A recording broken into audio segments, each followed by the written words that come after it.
2026ஆம் ஆண்டு சட்டமன்ற தேர்தலுக்கு கனிம வள கொள்ளை கும்பலை திமுக சார்ந்து இருக்கிறதாகவும், அவங்களே நம்பி இருக்கிறதாகவும், திமுக அரசு இந்த கனிம வள கொள்ளை கும்பலை கண்டுக்காமல இருக்கிறதுல இருந்தே இந்த விஷயம் தெரியுது அப்படின்னு தமிழக பாஜகவினுடைய மாநில தலைவர் அண்ணாமலை குற்றம் சாட்டியிருக்கிறாரு.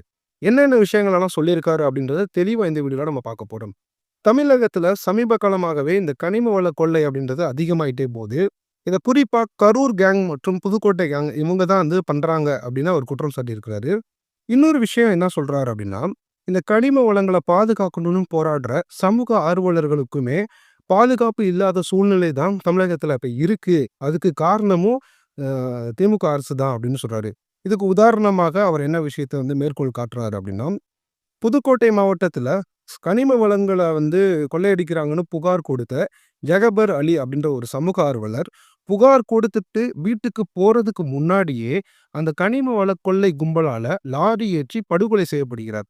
ஒருத்தவர் புகார் கொடுத்துட்டு வீட்டுக்கு போறதுக்கு முன்னாடி இவர் தான் புகார் கொடுத்தாரு அப்படின்ற தகவல் அவங்களுக்கு எப்படி போச்சு? இப்படி ஒரு காட்டாட்சியான ஒரு ஆட்சியை தான் தமிழகத்துல திமுக அரசு பண்ணிக்கிட்டு இருக்காங்க.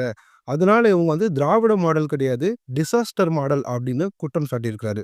இன்னொரு விஷயம் என்ன சொல்றாருன்னா, டிஎம்கே உடைய சப்போர்ட்ல தான் இந்த கரூர் கேங் மற்றும் புதுக்கோட்டை கேங் என்ன பண்றாங்கன்னா, கனிம வள கொள்ளையை பண்ணக்கூடிய அந்த லாரிகிட்ட இருந்து ஒரு சில கமிஷனை வாங்கிக்கிட்டு அளவுக்கு அதிகமான, அதாவது அனுமதிக்கப்பட்ட அளவுக்கு அதிகமான கனிம வளங்களை வெட்டி எடுக்கிறதுக்கும், முறைகேடுகளான சீட்டுகளை பயன்படுத்தி கொள்ளையடிப்பதற்கும் உதவி செய்யறாங்க அப்படின்னு ஒரு குற்றச்சாட்டு வச்சிருக்காரு.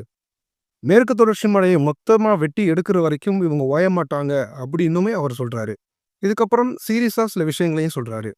இந்த மாதிரி இவங்க கனிம வளங்களை கொள்ளையடிக்கிறது தமிழக மக்களுக்கும் பிரச்சனை தான், சமூக ஆர்வலர்களுக்கும் பிரச்சனை தான், ஏன் தமிழக அரசுக்கே மிகப்பெரிய இழப்பு ஏற்படுத்தும் அப்படின்னு அவர் சொல்றாரு.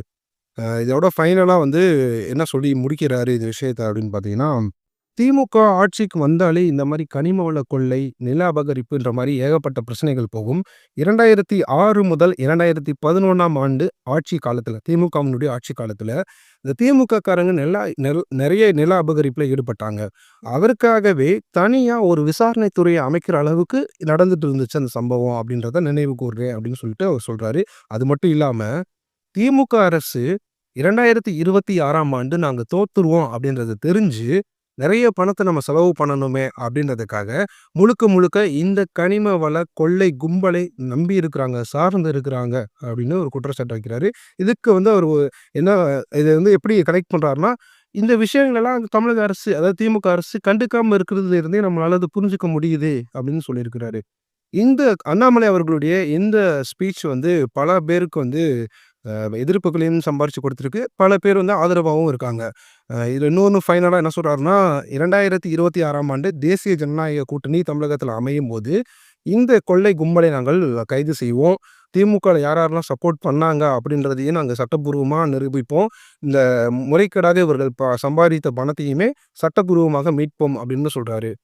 அண்ணாமலை அவர்களுடைய கருத்து பல பேர் மத்தியில் வரவேற்பப்படுது, பல பேர் எதிர்ப்பும் தெரிவிக்கிறாங்க.